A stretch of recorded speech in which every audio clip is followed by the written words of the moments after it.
આજનું સુભાષિત. ચલમ વિત્તમ ચલમ ચિત્તમ ચલમ જીવિત યૌવને ચલાચલમિદં સર્વં કીર્તિરેવ હિ જીવતી. આ સુભાષિત આપણને એ સંદેશ આપે છે કે ચલમ વિત્તમ, વિત્ત એટલે ધન ચંચળ છે. ચલમ ચિત્તમ, ચિત્ત એટલે મન ચંચળ છે.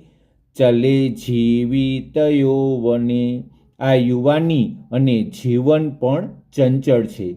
ચલાચલમિદં સર્વમ, આ બધું આવજા કરનારું છે. ખરેખર કીર્તિરેવ હિ જીવતી, પરંતુ જે વ્યક્તિ ઉત્તમ કાર્યો દ્વારા જે કીર્તિ પ્રાપ્ત કરે છે તે જ ખરેખર ઉત્તમ જીવન છે. અસ્તુ.